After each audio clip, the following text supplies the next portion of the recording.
আসসালামু আলাইকুম। Hello everyone, সবাই কেমন আছেন? আশা করি আলহামদুলিল্লাহ সবাই ভালো আছেন। আলহামদুলিল্লাহ আমরাও ভালো আছি। এই তো আজকে আমি নতুন একটি রেসিপি নিয়ে আপনাদের মাঝে হাজির হলাম। আশা করি পুরো ভিডিওটি আমার সাথেই থাকবেন। এই তো আমি প্রথমে এখানে একটা আলু নিয়েছি, এটাকে পাতলা পাতলা করে কেটে নিয়েছি। এখানে তেল দিয়ে আলুটাকে আমি একটু ফ্রাই করে নেব। চুলার আঁচটা লো হিটে রেখে আমি আলুটাকে ফ্রাই করে নেব। আলুটা যাতে একেবারে এখানেই সিদ্ধ হয়ে যায়, তো আমি আলুটা একটু লালচে লালচে করে ভেজে নিচ্ছি। এই আলুটা ভেজে আমি আজকে অন্যরকম একটা ভর্তা করব। এই ভর্তাটা খেতে তো আমার কাছে খুবই ভালো লাগছে। আশা করি আপনারাও ট্রাই করে দেখবেন, অবশ্যই ভালো লাগবে। এই তো আমি এখানে দিয়েছি একটা ডিমটাকেও আমি ভেজে নিচ্ছি। এদিকে আমার আলুগুলো ভাজা হয়ে গেছে, এখন আমি নামিয়ে নিচ্ছি। নামিয়ে নিচ্ছি। আর টমেটোটা আবারও একটু আমি নেড়েচেড়ে টমেটোটাকে একটু ভেজে নেব।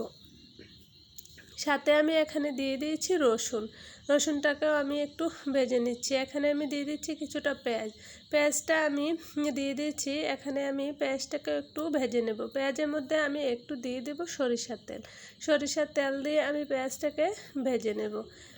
এই তো এখন আমি টমেটোটা এখান থেকে একটু পেঁয়াজটা ভেজে নিচ্ছি, আর টমেটোটা আমি এখান থেকে নামিয়ে আমি পেঁয়াজটাকে একটু নেড়েচেড়ে ভেজে নেব। পেঁয়াজটা প্রায় হয়ে এসেছে। তো আর একটু হলেই পেঁয়াজটা আমি নামিয়ে নেব। এখন আমি পেঁয়াজটাকেও এখান থেকে নামিয়ে নিচ্ছি। পেঁয়াজটা নামিয়ে এখানে আমি আবারও একটু দিয়ে দেব সরিষার তেল দিয়ে। এখানে আমি শুকনো মরিচ আর কাঁচা মরিচ একটা দিয়ে আমি মরিচগুলো একটু ভেজে নেব। এই তো প্রথমে আমি এখানে কাঁচা মরিচ আর শুকনো মরিচটা একটু হাতের সাহায্যে গুঁড়ো করে নেব। এটাকে একটু ভালো করে গুঁড়ো করে নিচ্ছি। এখানে আমি দিয়ে দেব স্বাদ মতো লবণটা অবশ্যই আপনারা আপনাদের স্বাদ মতো দিতে পারেন।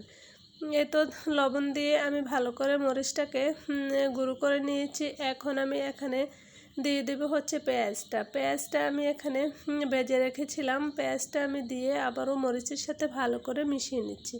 ভালো করে মিশিয়ে নেওয়া হয়ে গেলে এখন আমি যে ভেজে রেখেছিলাম আলুটা আমি এখানে হাত দিয়ে ম্যাশ করে নেব।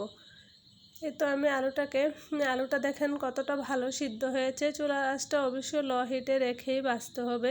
এদিকে আমি আলুটা ম্যাশ করে নিচ্ছি। এটা একটু গরম ছিল, তাতে আমার ম্যাশ করতে একটু সমস্যা হচ্ছে, তাও আমি করে নিচ্ছি।